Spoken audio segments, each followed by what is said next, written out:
Gordon was resting in a siding.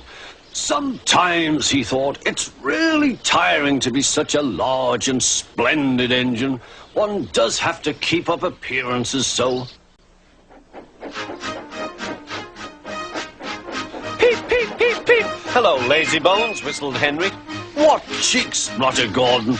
That Henry is too big for his wheels. Fancy speaking to me like that. Me, who has never had an accident.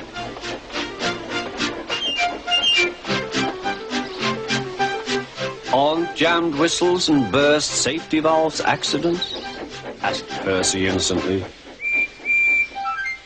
No, indeed. High spirits might happen to any engine.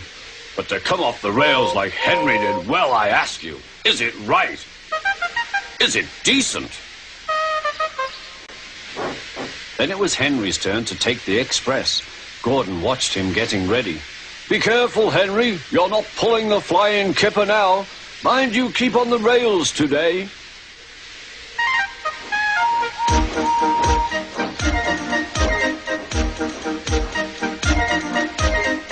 Henry went off in a huff, and Gordon yawned and went to sleep. But not for long.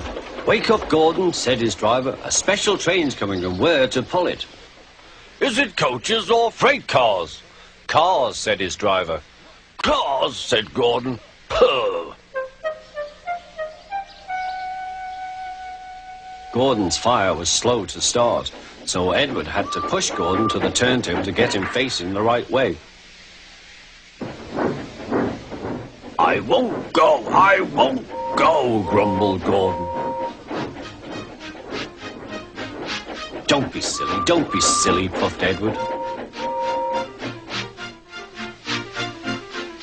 At last Gordon was on the turntable. The movement had shaken his fire. It was now burning nicely and making steam.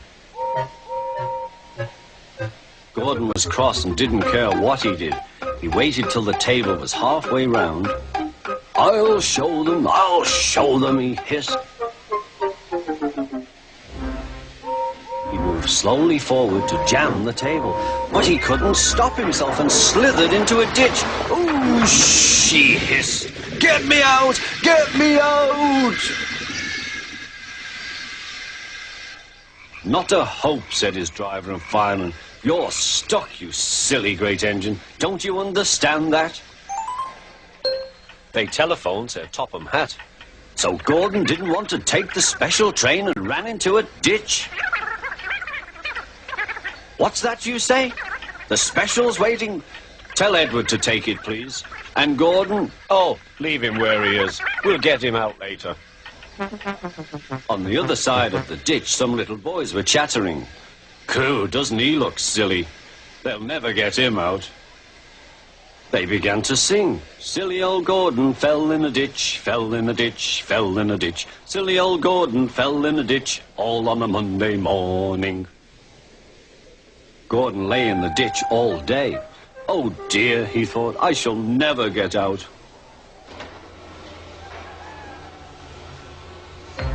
But that evening they lifted Gordon and made a road of sleepers under his wheels to keep him from the mud.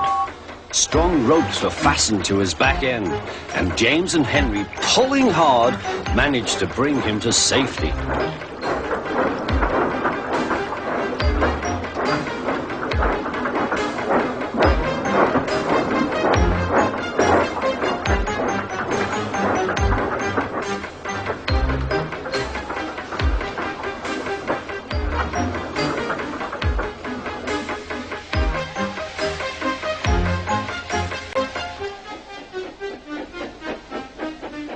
Late that night, Gordon crawled home, a sadder and wiser engine.